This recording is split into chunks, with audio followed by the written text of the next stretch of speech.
here's a guy who has been paying for about 14 years, he's been paying support. Now his children are over 18 years old.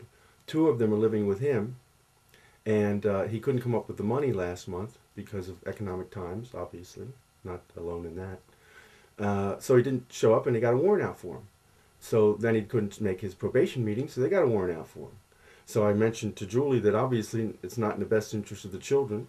The ex-wife has written a letter approving him to be given a grace period while the economic times turn around. I mean, he owes about $4,000. He's paying $500 a month. So if they put him in jail, he goes to jail for 6 months. His kids don't have a place to live with him half the time. And he gets out, and how's that help him out? So Julie was looking into the fact that in the best interest of the children, it didn't make any sense. And you got the banks, let me just finish. The banks are getting grace periods. The auto industry is going to get a big chunk of grace. Mortgages are being allowed to be fallen back on. But these fathers aren't getting a bit of slack at all because of economic times. You guys are going to fill the jails, and how does it help the children? You guys, so you're the only ones who want them to go to jail. You guys want them to go to jail. And this isn't a single case. We're going to follow this procedure and see, you know, in these economic times, are you going to weight the taxpayers by filling the jails with fathers who are on the low end of the spectrum and are obviously going to suffer the same economic downturn as everyone else? But there's no grace. Call them domestic relations, yeah. Okay. But you know, I'd like to speak to someone about why they feel they can hurt these children and block this information from coming to me when both parties have agreed to let me speak to you about it. Okay, well, Mr. Dalton's unavailable right now. When will Mr. Dalton be available? I don't know. Is he ever available?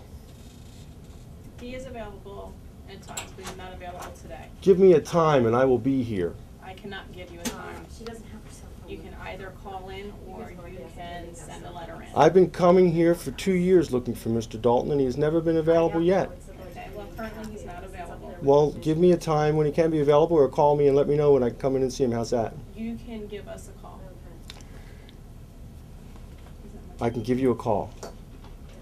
And so you can do this again to me and stonewall me? Hopefully. There's no one here at all that cares about these children. Is that what I'm getting?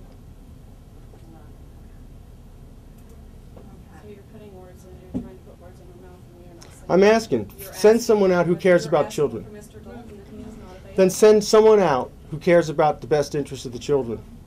Send that person out. Well, I was sleeping, like, I had my bed right here in my room, and I was sleeping, and I get a knock at the door, and I asked who it was, and they said it was the York Police. So I said, hold on 1 second, let me put my pants on, because I was sleeping, I don't sleep with my pants on. So I put my pants on, and I walked back to my house to go see if my dad was here, and he wasn't here. So I came back out, and I answered the door, and I told them they could come in, and I let them come in. We were all standing in the living room, and I said, or they said, do you know who this is? And they showed me a picture of my dad, and I said, yeah, that's my dad. They said, well, where is he? I said, he's at work. And they said, where does he work? I said, I'm not really sure, because he just started work and everything. And then they said they could go through the house, and I said, sure, no problem. So there was like 4 in my room, and then 4 came in from the back door, and they were all looking through the house. And then one's like, there's a... So 8 police officers? Like probably like 6 to 8. There was a lot of people. And they opened up the middle door, and we have this thing to go down to the basement, and my dad has a room down there. Well, I hear him go down in the basement, and then I hear a whole bunch of yelling. So I started walking to go see what was going on, and one of the police officers grabbed my arm, and they're like, no, you need to stay right here. And they grabbed me, and then 2 other ones came in, and they threw me on my desk, and then they threw me on my bed, and they told me I was getting arrested. And meanwhile, I hear downstairs a whole bunch of commotion going on and people yelling.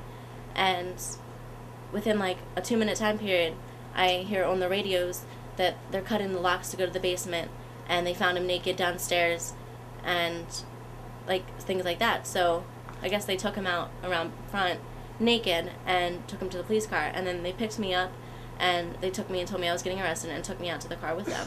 And at that time, I saw my dad, and he had like a big cut on his forehead, and he looked like he didn't know what was going on, like he was sleeping or something.